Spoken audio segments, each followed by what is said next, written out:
financial centres. I sort of think of Frankfurt, Paris, New York. Now, what's happened to them? And who are they competing with? No, I'm sorry. I need to go back to what I actually said. I actually might have missed it earlier on. We're talking here about the race to the bottom and regulatory and tax issues. Certainly London, in terms of scale, London is the world's biggest financial centre, offshore financial centre. New York and Luxembourg are, of a more comparable size. I'm not saying for a second that Liechtenstein is on comparable in size, but when it comes to regulatory pressures and pressure on politicians, what we have here all the time is, if you try to regulate this part of our activity, this hedge fund activity or this private equity fund activity or whatever, if you try to regulate us, we'll move to Dublin or Luxembourg or Liechtenstein or because these places are, first of all, very much more compliant, pliant. Pliant, flexible, are Yes, absolutely, and deeply captured, and they can be trusted to deliver the kind of regulation the financial services industry wants. Right. So what I was talking about there was this race to the bottom, and London is competing in a race to the bottom. Yeah, but I mean, Frankfurt, Paris, New York would be competing in a race to the bottom as well. But they all, yes. Yes, so they're all in the same position as London in competing with Liechtenstein. But if you look at the history, and the history books, it's quite clear that London has been very often, amongst the huge ones, London has been the one that's moved first. The United States administration, one administration after another, until the late 1990s, was keen not to make the concessions. The Treasury Department in the United States was keen not to deregulate. London was leading the way. Can I just put in there? I'd also say that Frankfurt is a relatively new player and not a particularly important player, but certainly the Merkel government and its predecessors were keen not to engage so much in a race to the bottom. London, however, has been a real race to the bottom player, and I think that's reflective of two things. One is Britain's political weakness, and secondly, Britain's economic weakness. According to my wealth manager friend in Geneva, London is winning out against the wealth management skills of Geneva, so much so that she's been forced to go into property rather than heading up an accountancy company. Yeah, thank you. It was great, your illumination, if that's a word, or unmasking of this area. Since I've met you last time. Now, two things, or a couple of things. One, I'd be pleased to put it on my website, if you want to share that. Secondly, is the implications of what you're saying. One, in terms of the culture, I have mentioned this publicly. I'm concerned people, are increasingly aware of some of these things. Is how that is, I call it Ebola. The Ebola of trust, breakdown of trust in society.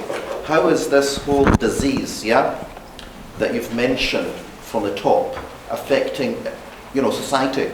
Because I see it breaking down in the business world. You can't trust doing business or conducting business in an employee-employer relationship or partners. I can see it breaking down. So that the implication of breakdown in business and society.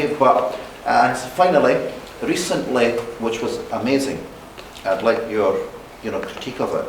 In the Evening Standard, owned by an oligarch, Russian oligarch, without mentioning names, I was amazed what he wrote. A whole page, recently, and the owner says what you said in a sense. He said half the world's wealth is basically stolen. And he didn't mention tax. He just said it was stolen, or half of the global GDP was stolen. He mentioned economic crime, corruption. Didn't mention tax, but he did say it's time to go after these guys. And he said London is at the heart of it. What's your view? I did approach him recently, or tried to. I've not had any response. Can you come to the question? I'd like your view on what was he trying to say, if anything. what Lebedev was saying, and which is not exactly news to most people, is that London is the money laundering centre of the world. London sits at the heart of a huge spider's web, to use Nick Shaxson's term, of offshore havens which attract dirty money from out of Africa, Latin America, certainly the former Soviet Union, large parts of Asia. You'll all know that the Lord Mayor of London and Boris, the Mayor, and others regularly go to China to try to attract Chinese wealth holders. We all know that they haven't, for the great part, made their money legitimately. Bring it to London. London has become the money and is the money laundering centre of the world. Our entire development strategy, British development strategy, is by and large being geared to precisely achieve that goal. Our politics are largely captive to the interests of the City of London and its state, the City of London Corporation. Our newspapers, by and large, don't challenge this. The BBC, by and large, doesn't challenge this. We have become a true captive state, captive to the interests of these dirty money flows and the industry that handles it. Can we trust any of this, any of the people involved? I mean, my view is I've long since lost any trust in the accounting profession's ability to regulate its membership, the law profession's ability to regulate its membership. Parliament seems to me to be totally captive, whether it's the Labour Party or the Liberal Democratic Party or the Conservative Party. It doesn't make that much difference between them. They all seem to have surrendered to the idea that Britain has no alternative other than to play to the tune of the City of London. We are far too dependent upon the City of London. I've nodded to, and we've got to wind up fairly soon, I've nodded to Pete Dean for a question. I'm aware we've had no women making points yet. John, you can see the time. Yeah. We'll only start the next thing 5 minutes late. You raise your questions. Okay. Pete, your okay, I've got two questions I'm curious about. One is I'm deeply distressed about the condition of Ireland. We've got a completely neglected industrial base. We've got a completely mismanaged agricultural base. And the justification the government gives for the tax regime is that it provides employment where there is none, and if we take away the enhancements for direct inward investment, as they call it, then we will suffer greater unemployment. And like this is some form of a straw the government is clutching to in the current austere employment environment. And that's one question I'd like to just know how much truth there is in that and what the implications are of us jettisoning our tax haven inducements to foreign companies. Secondly, we're going to guillotine before past. I'm worried about what we can actually do to change the circumstances. As you pointed out, UK Uncut and Occupy and Tax Justice Network are working on it, but the obstacles you've you've presented to us seem insurmountable. Were you encouraged by the revolt of the economics students in LSE recently, and can that have any traction? Okay, on Ireland, I'm afraid the Irish situation really is quite dire. Ireland has underinvested in research and development, underinvested in infrastructure. The Celtic Tiger, when you look at that myth of the Celtic Tiger, sadly it turns out that much of the success was actually based upon European Union subsidies through the 70s and 80s and early 90s. When those subsidies were withdrawn, suddenly Ireland was no longer that attractive a place, and they started heading into really severe government and private debt. The idea that you attract genuine, productive, job-creating activity by giving tax breaks is bizarre.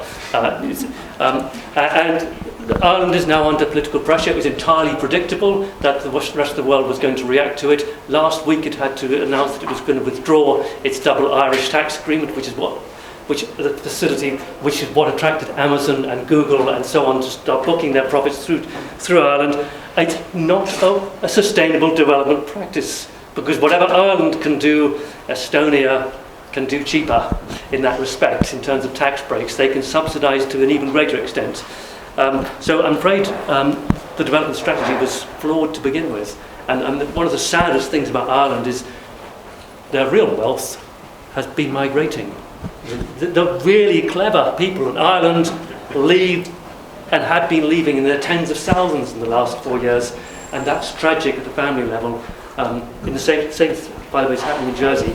I was there last month, and it's tragic to meet the broken families where our sons and daughters don't want to come back.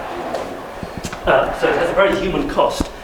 What can we do in Britain? I don't think there's any single measure we can take, but I do think there are a whole host of measures we can take to kind of kill the dragon by slicing it away. A financial transaction tax would take much of the profitability of the City of London's kind of high-frequency trading and speculative activity away. That's the purpose of a financial transaction tax, to take away this speculative trading which drives much of... Excuse me, Yeah. would that force more transparency, do you think? It would certainly help, particularly if it's linked with the next thing, which is to require central registry and a minimum hold period, because we're now reaching situations where some shares are held for nanoseconds. Well, this is We really are going to have to wind up now. If this is going to be more than edutainment, go on the Tax Justice Network website and check out what you can do, we can do.